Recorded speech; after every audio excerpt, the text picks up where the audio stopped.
Students, एक बार पुनः आपका मेरी कक्षा में हार्दिक स्वागत। बच्चों, आज हम करेंगे यूनिट 5 से संबंधित न्यूमेरिकल्स। तो बच्चों, आइए शुरू करते हैं। पहला जो न्यूमेरिकल है वो है एक समान विद्युत चुंबकीय तरंग में विद्युत क्षेत्र 2.0 × 10 हर्ट्ज की आवृत्ति से ज्यावक्रीय रूप से दोलन करता है तथा इसका आयाम 48 वोल्ट प्रति मीटर है। तो ज्ञात कीजिए दोलित चुंबकीय क्षेत्र का आयाम, औसत विद्युत ऊर्जा घनत्व एवं औसत चुंबकीय ऊर्जा घनत्व हमने ज्ञात करना है। यह आपका पहला क्वेश्चन है बच्चों। तो आपका जो क्वेश्चन है वो क्वेश्चन है जो हमारे पास जो है एक समतल वैद्युत चुंबकीय तरंग है। इसका जो आंसर होंगे हम किस तरीके से निकालेंगे, क्योंकि आपको पता है कि वैद्युत चुंबकीय क्षेत्र क्या होती है, इस तरीके से निकलती हैं, जिसमें जो है वैद्युत क्षेत्र बी और चुंबकीय क्षेत्र वैद्युत क्षेत्र ई, चुंबकीय क्षेत्र बी एक दूसरे के क्या होते हैं, लंबवत होकर के तरंग संचरण की दिशा के लंबवत कंपन करते हैं। तो इसमें जो विद्युत ऊर्जा, इसमें तो विद्युत क्षेत्र 2 × 10 हर्ट्ज की आवृत्ति से ज्यावक्रीय रूप से दोलन करता है। तो आयाम, इसका जो आयाम होता है, जो जनरल समीकरण होती है विद्युत क्षेत्र की, यदि जनरल समीकरण हम बात करेंगे तो EY बराबर हो जाएगा E0 sin ωt plus kx। ठीक है, ये जनरल समीकरण हो गया। अब यहाँ पे जो है हमारा जो है E0 दे रखा है, E0 बराबर है 48 वोल्ट प्रति मीटर। ठीक है, तो हमने क्या निकालना है, ज्ञात कीजिए कि दोलित चुंबकीय क्षेत्र का आयाम। तो जो चुंबकीय क्षेत्र के लिए जो जनरल समीकरण हो जाएगी वो हो जाएगी BZ = B0 sin ωt plus kx। General समीकरण होती है, ये होती है वैद्युत क्षेत्र के लिए। वैद्युत क्षेत्र के लिए ये होगी चुंबकीय क्षेत्र के लिए। ठीक है, तो यहाँ पे हमें E0 दिया गया। अब चूंकि आप जानते हैं कि E0/B0 को हम क्या लिखते हैं, C। ठीक है, या हम इसको लिख सकते हैं 1/√μ0 0। ये हमने जो है वैद्युत चुंबकीय तरंगों के अभिलक्षण जब पढ़े थे उसमें पढ़ा था ये। ठीक है, तो हम देखेंगे हमारे पास दे रखा है E0 दिया है, तो हमारा जो है हमने क्या निकालना है, B0 निकालना है। तो ये हो जाएगा E0/C = B0। ठीक है, तो ये हो जाएगा। आगे जब हम निकालेंगे तो बच्चों ये क्वेश्चन जो हमारा निकलेगा, E0 की वैल्यू हमारे पास दे रखी है, ये होगी 48 वोल्ट प्रति मीटर अपॉन C की वैल्यू होती है 3 × 10⁸ मीटर प्रति सेकंड। ठीक है, ये हो गया बराबर, ये हो जाएगा आपका B0। तो आप देखेंगे 3 से इसको काट दीजिएगा तो 48, 3 6 18। ठीक है, तो ये हो जाएगा, इसकी जो वैल्यू हो जाएगी 10⁸ है, ऊपर चला जाएगा 16 × 10⁸। यदि हम इसको एडवोकेट देखें तो हम लिखते हैं इसको जो है इससे, यदि हम जो है इसको लिख देते हैं 10⁻⁸। ठीक है, तो इसको हम लिख सकते हैं 1.6 × 10⁻⁻, क्या लिख सकते हैं, 7। ठीक है, 10 से गुणा किया और 10 से भाग दे दिया। क्या किया इसमें, 10 से गुणा किया, 10 से भाग दे दिया। ठीक है, तो ये हो जाएगा 10⁻⁷, 10 × 1.6। तो इसका जो मात्रक हो जाएगा वो हो जाएगा क्या, ये हो जाएगा आपका, इसका जो मात्रक हो जाएगा वो वोल्ट प्रति मीटर। ठीक है, ये आपका निकल गया, ये हमारा B निकला। अब हमारे पास जो है हमने निकालना है दूसरा औसत विद्युत ऊर्जा घनत्व एवं औसत चुंबकीय ऊर्जा। अब आप जानते हैं कि जब वैद्युत चुंबकीय तरंग क्या करती है, तरंग संचरण की दिशा में वैद्युत और चुंबकीय क्षेत्र सदिश के साथ ऊर्जा का क्या होता है के द्वारा जो है ऊर्जा का संचरण होता है। वैद्युत चुंबकीय क्षेत्र में, वैद्युत तथा चुंबकीय क्षेत्र में तरंग संचरण की दिशा में क्या होता है, ऊर्जा का क्या होता है, स्थानांतरण होता है। तो यहाँ पे जो वैद्युत स्थितिज ऊर्जा है आपकी, वैद्युत ऊर्जा घनत्व, औसत वैद्युत ऊर्जा घनत्व और औसत चुंबकीय घनत्व वो क्या होता है, बराबर होता है। तो ये होता है औसत वैद्युत ऊर्जा घनत्व 1/2, सूत्र होता है 1/2 ERMS का स्क्वायर, ठीक है। इस सूत्र होता है, इसको हम ऐसे भी लिख सकते हैं, वर्ग माध्यमूल मान हो गया वैद्युत क्षेत्र का, ठीक है। तो हम इसको लिख सकते हैं 1/2, इसको लिख सकते हैं E0/√2 और इसका होल स्क्वायर। क्योंकि आप जानते हैं कि हम इसको लिखते हैं ERMS को लिखते हैं E0/√2, ठीक है। तो हमने ये वैल्यू रख दी, तो अब हम वैल्यू रख सकते हैं। देखिए 1/2 का मान है 8.5 × 10⁻12 है, ठीक है। इंटू E0 की वैल्यू हमारे पास है, E0 की वैल्यू है 48, E0 की वैल्यू हमारे को दे रखी है 48, तो ये हो जाएगा 48/√2 का होल स्क्वायर, ठीक है। तो इसको हम वंस अगेन क्या कर सकते हैं, ये हो जाएगा वर्ग से √2 से वर्ग कैंसिल हो जाएगा, तो 1/2 हुआ, ये 1/4 हो जाएगा इंटू 8.5 इंटू 10⁻12 इंटू 48 इंटू 48, ठीक है। ये कैंसिल हो, 4 × 4 4 × 8। हम इसको कैलकुलेट करेंगे तो बच्चों ये हो जाएगा, इसको आप कैलकुलेट करके देंगे 5.1 इंटू 10⁻- कितना, ये हो जाएगा -10, ठीक है। समझ आ रहा है, ये हमारा जो है ये एनर्जी निकल गई इसकी, ठीक है। ठीक है बच्चों, ये हमारी क्या निकल गई, एनर्जी निकल गई। ये हो जाएगा आपका जूल प्रति मीटर क्यूब, इसकी जो यूनिट हो जाएगी जूल प्रति मीटर,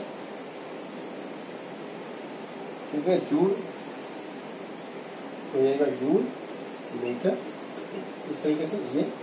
अब आप देखेंगे क्योंकि जब वैद्युत चुंबकीय तरंग की दिशा में संचरण कर रही है, ठीक है, तो वहां पर जो वैद्युत स्थितिज ऊर्जा और वैद्युत ऊर्जा घनत्व और चुंबकीय ऊर्जा घनत्व क्या होते हैं, बराबर होते हैं। तो यहाँ पे हम लिख सकते हैं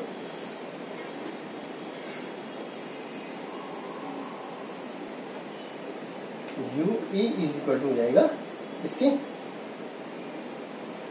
UM,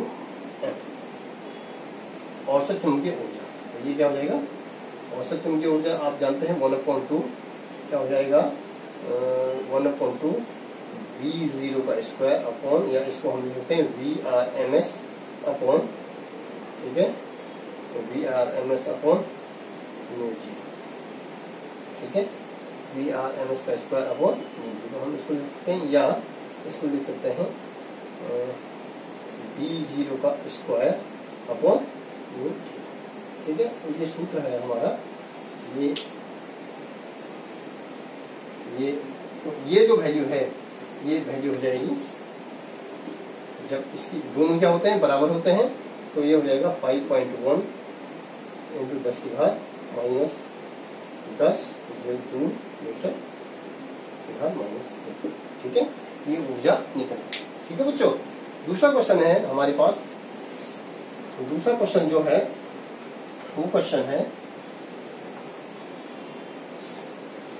निर्वात में एक आवर्त वैद्युत चुंबकीय तरंग की चुंबकीय क्षेत्र का आयाम 510 नैनो टेस्ला है।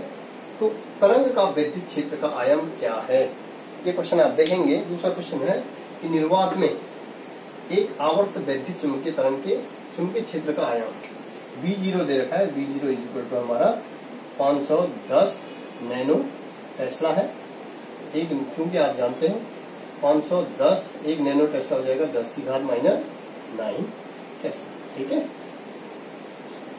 ना। तो तरंग का वैद्युत क्षेत्र का आयाम ज्ञात कीजिए। तो हमें ये सूत्र हमने पहले भी पढ़ा हुआ है। हम जानते हैं कि E0 अपॉन, ठीक है, जो चुंबकीय क्षेत्र जब मुक्त रूप से आकाश में तरंग चल रही हो, वैद्युत चुंबकीय तरंग चल रही हो, तो वहां पर वैद्युत क्षेत्र सदिश और चुंबकीय क्षेत्र सदिश का जो अनुपात होता है वो क्या होता है, चुंबकीय क्षेत्र के अनुपात प्रकाश के वेग के बराबर होता है। ठीक है, तो हम देख सकते हैं यहाँ पे हमें v की वैल्यू देखिए, तो हमें E0 निकालना है, वैद्युत क्षेत्र का आयाम निकालना है। वैद्युत क्षेत्र का जो आयाम होता है E0 is equal to C into V0। तो C 3 × 10 की घात 8 इंटू V0 की वैल्यू होगी 510 × 10 की घात माइनस 9। ठीक है, तो हम इसको लिख सकते हैं बच्चों, यदि हम इसको लिखते हैं 3 × 10 की घात 8 इंटू 51 × 10 की घात 1 इंटू 10 की घात माइनस 9। तो ये हो जाएगा, ये माइनस 9 है, 20 समान है, ये +1 है, ये माइनस 9 है। तो ये हो जाएगा 3 × 10 की घात 8 इंटू 5 1 इंटू 51 इंटू 10 की घात माइनस 8। अब आप देख रहे हैं ये प्लस 20 समान है, ये प्लस में है, माइनस में क्या हो जाएगा, दोनों कट जाएंगे, वैल्यू आ जाएगी 1। तो ये हो जाएगा 3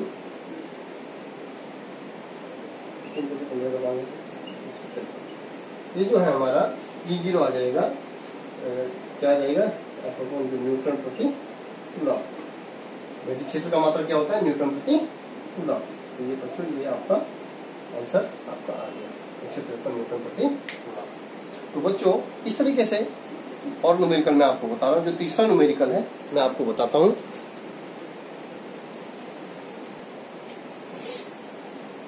बच्चों जो तीसरी जो न्यूमेरिकल मैं आपको बता रहा हूँ वो है एक रेडियो स्टेशन की 10 मेगाहर्ट्ज आवृत्ति की संगत तरंग दैर्घ्य कितनी है। आप जानते हैं कि वैद्युत चुंबकीय तरंग जिसकी आवृत्ति न्यू, और इसका आंसर होगा आंसर 3 का, वैद्युत चुंबकीय तरंग की जो आवृत्ति है वो न्यू है तथा आवृत्ति न्यू तथा तरंग दैर्घ्य लैम्डा है। तरंग दैर्घ्य को किससे जोड़ देते हैं, लैम्डा है। तो इनके बीच जो संबंध होता है वो संबंध होता है V into lambda is equal to C। ठीक है, तो हमें क्या ज्ञात करना है, एक रेडियो स्टेशन की आवृत्ति दे रखी है, हमें दे रखा है आवृत्ति दे रखी है 10 मेगाहर्ट्ज, मतलब ये हो जाएगा 10 × मेगा, एक मेगा होता है 10 की घात 6 हर्ट्ज हो जाएगा। तो इसको हम लिखते हैं 10 की घात 7 हर्ट्ज। क्लियर है। अब हमें जो है आवृत्ति हमें दे रखी है, इसके संगत हमें तरंग दैर्घ्य ज्ञात करनी है। तो तरंग दैर्घ्य के लिए सूत्र होता है ये, क्योंकि ये सूत्र बहुत इंपॉर्टेंट है, वैद्युत चुंबकीय तरंग की आवृत्ति तथा वैद्युत चुंबकीय तरंग की तरंग दैर्घ्य का जो गुणनफल होता है वो प्रकाश की चाल के बराबर होता है। इसलिए हम बच्चों लिख सकते हैं लैम्डा बराबर C अपॉन आ जाएगा V। ठीक है, तो जो आवृत्ति हो जाएगा न्यू, C की वैल्यू हो जाएगी 3 × 10 की घात 8 अपॉन न्यू की वैल्यू जाएगी 10 की घात 7। तो आप देखेंगे ये 3 × 10 की घात 8 इंटू 10 की घात माइनस 7। ये हो जाएगा, 20 समान होते हैं, घात है, ये प्लस में ये माइनस में तो बचेगा 3 × 10 की घात 1। इसको दे सकते हैं 30 मीटर। तो इसका आंसर हो जाएगा एक रेडियो स्टेशन की जो की 10 मेगाहर्ट्ज आवृत्ति की संगत तरंग दैर्घ्य कितनी होगी, 30 मीटर होगी। ये इस प्रकार के क्वेश्चन जो है बराबर पूछे जाते हैं परीक्षाओं में। अगला जो क्वेश्चन है वो क्वेश्चन है जो चौथा जो न्यूमेरिकल मैं आपको बताने जा रहा हूँ। एनसीईआरटी के बहुत ही इंपॉर्टेंट है और परीक्षा में पूछे गए हैं विभिन्न परीक्षाओं में। एक वैद्युत चुंबकीय तरंग का दोलनी वैद्युत क्षेत्र दिया जाता है, ठीक है, वो है EY = 30 साइन ब्रैकेट के अंदर 2 इंटू 10 की घात 11t प्लस 300 पाई एक्स वोल्ट प्रति मीटर। तो वैद्युत चुंबकीय तरंग की तरंग दैर्ध्य ज्ञात कीजिए। जो वैद्युत चुंबकीय तरंग है उसकी तरंग दैर्ध्य ज्ञात करनी है। तो सबसे पहले हम क्या करेंगे, हमको दे रखी है दोलनी वैद्युत क्षेत्र दिया गया है, वो है आपका EY is equal to 30 sine 2 into 10 की घात 11 t प्लस 300 पाई एक्स। ठीक है, ये जनरल समीकरण है। अब आप चूंकि इस तरीके से देखिएगा, एक वैद्युत चुंबकीय तरंग है, ये मैं कई बार आपको बता चुका हूँ। इसमें जो वैद्युत चुंबकीय तरंग होती है, इसमें वैद्युत क्षेत्र और चुंबकीय क्षेत्र, वैद्युत क्षेत्र और चुंबकीय क्षेत्र इस तरीके से एक दूसरे के लंबवत। ठीक है, ये एक्स अक्ष दिखा रहा है। ठीक है, और ये क्या है, वैद्युत क्षेत्र E है जो वाई अक्ष को, और ये जो है चुंबकीय क्षेत्र किसको दिखा रहा है, Z। ठीक है, एक्स वाई। इस तरीके से जो है ये इस तरीके से आगे बढ़ती है। ठीक है, वैद्युत और चुंबकीय क्षेत्र शक्ति एक दूसरे के लंबवत तथा तरंग संचरण की दिशा के लंबवत कंपन करते हुए आगे को बढ़ती है। ठीक है, तो इसमें मैंने कहा था कि वैद्युत जो है जो ऊर्जा घनत्व था, विद्युत ऊर्जा घनत्व और चुंबकीय ऊर्जा घनत्व, वो दोनों क्या होते हैं, बराबर होते हैं। ठीक है, ऊर्जा का संचरण इस तरीके से होता है। तो अब आप देखेंगे इसमें जो है इस तरीके से चेंज होता रहता है। ठीक है, इस तरीके से चेंज होता है। बोलने का मतलब है इसका जो जनरल समीकरण होता है EY बराबर E0 sine omega t plus x, ये जनरल समीकरण होता है। ठीक है, EY इज इक्वल टू, ठीक है, से क्या करेंगे हम, तुलना करी E0 क्षेत्र का जो शिखर मान है वो 30 है। ठीक है, ओमेगा टी वैल्यू है हमारे पास 2 इंटू 10 की घात 11, क्लियर है। उसके बाद जो है हमारे पास K की वैल्यू है 300 पाई। समझ में आ रहा है, ये हो गया। अब आप जानते हैं ये हमारे पास E0 शिखर मान निकल गया, ओमेगा निकल गया। ठीक है, अब हमने निकालना क्या है, हमने निकालना लैम्डा। तो K बराबर होता है 2 पाई बटे लैम्डा। ध्यान रखिएगा, K बराबर होता है 2 पाई बटे लैम्डा। ठीक,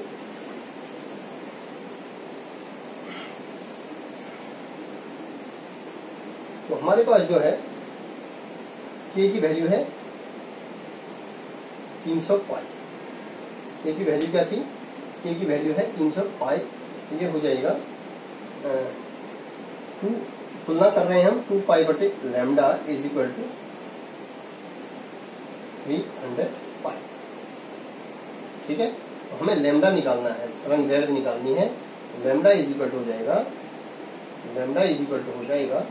लैम्डा उधर चले जाएगा 2 पाई बटे 300 पाई। ठीक है, इससे ये कैंसिल हो जाएगा। ठीक है, तो ये हो जाएगा आपका, ठीक है, पाई से पाई कैंसिल हो जाएगा 150, 2 ये हो जाएगा 150। ठीक है, बराबर लैम्डा के। तो बच्चों अब हम जो है लैम्डा बराबर हो जाएगा 1 अपॉन 150 बराबर लैम्डा। अब यदि हमारा जो इसकी वैल्यू निकल जाएगी, आप देखेंगे इसकी वैल्यू निकलेगी, लैम्डा की जो वैल्यू हमारे पास निकलेगी, यदि हम कैलकुलेट करके इसको देखेंगे तो ये हो जाएगा 0.06666 इस तरीके से आगे निकलेगा। ठीक है, बराबर लैम्डा के। तो हम इसको लिख सकते हैं 6.66 है, तो 0.5 से ऊपर है तो हम इसको 0 इंटू 10 की घात माइनस लिख सकते हैं 3, 1 2 3 -3। ठीक है, 10 की घात हम क्या कर सकते हैं, -3 लिख सकते हैं। ठीक है ना, तो ये हो गया, ये आपका मीटर में। ठीक है, ये लैम्डा की वैल्यू आ गई, लैम्डा बराबर तो लैम्डा की वैल्यू हमारे पास जो आ गई वो लैम्डा आ गया आपका 6.7 इंटू 10 की घात -3 मीटर। क्लियर है। अब हमने जो है निकालना है, दूसरा हमने निकालना है वैद्युत चुंबकीय तरंग की तरंग दैर्ध्य ज्ञात करनी है। दूसरा दोलनीय चुंबकीय क्षेत्र के लिए व्यंजक। अब दोलनीय चुंबकीय क्षेत्र के लिए, चूंकि आप देख रहे हैं कि जब तरंग संचरण कर रहा है एक्स अक्ष में, तो ये वाई अक्ष है और ये जेड अक्ष है, तो वैद्युत क्षेत्र सदिश वाई अक्ष में और चुंबकीय क्षेत्र सदिश जेड अक्ष में। तो ये हो जाएगा बी जेड बराबर B0 साइन, ये हो जाएगा ओमेगा टी प्लस एक्स। ये चुंबकीय क्षेत्र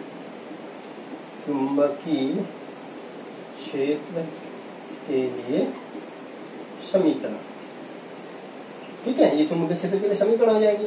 तो यहाँ पे आप देखेंगे कि B0 हमें निकालना है। अब B0 निकालने के लिए हमारे पास है E0 बटे वैद्युत क्षेत्र का शिखर मान दे रखा है, आयाम दे रखा है B0 बटे B0 बराबर C के। तो हमें जो है B0 की वैल्यू चाहिए, तो B0 की वैल्यू हमारे पास जो है हमने निकालना है। तो ये हो जाएगा बच्चों E0 बटे C is equal to B0, ठीक है। हमें तो E0 की वैल्यू हमारे पास है, हम देखेंगे E0 की वैल्यू हमारे पास दे रखी है कितनी 30 अपॉन C की वैल्यू है 3 गुणा 10 की घात 8 बराबर B0 के, ठीक है। तो ये क्या हो जाएगा, ये हो जाएगा आपका, ये हो जाएगा 3 से हम काटेंगे 30 को, ये हो जाएगा 10, ठीक है। तो इसको हम लिखते हैं 10 की घात 1 और ये ऊपर चला जाएगा 10 की घात -8, ये हो जाएगा 10 की घात -7, ठीक है। उसमें निकल गया चुंबकीय क्षेत्र का सदिश टेस्ला में, ठीक है। अब हमारी जो जनरल समीकरण होती है, जो जनरल समीकरण होती है वो जनरल समीकरण होती है, जनरल समीकरण हमारे पास है BZ is equal to B0 की वैल्यू हमने निकाली 10 की घात -7 साइन ओमेगा टी की वैल्यू, ओमेगा की वैल्यू है 2 गुणा 10 की घात 11 टी हो गया, प्लस के की वैल्यू है 300 और पाई। तो बच्चों ये जो है जनरल समीकरण होगी, ये जनरल समीकरण होगी दोलनीय चुंबकीय क्षेत्र के लिए। व्यंजक देखिए, तो दोलनीय चुंबकीय क्षेत्र के लिए व्यंजक हो जाएगा BZ इज इक्वल टू 10 की घात -7 साइन 2 इंटू 10 की घात 11 टी प्लस 300 पाई एक्स। तो बोलने का मतलब बच्चों हमारा ये है कि जो है कि जब चुंबकीय क्षेत्र चल रहा है, वैद्युत चुंबकीय क्षेत्र किसी माध्यम में चलता है, एक्स अक्ष में चलता है, तो चुंबकीय क्षेत्र सदिश और वैद्युत क्षेत्र सदिश, वैद्युत क्षेत्र सदिश और चुंबकीय क्षेत्र सदिश एक दूसरे के लंबवत होते हैं और तरंग संचरण की दिशा में आगे को ऊर्जा का क्या करते हैं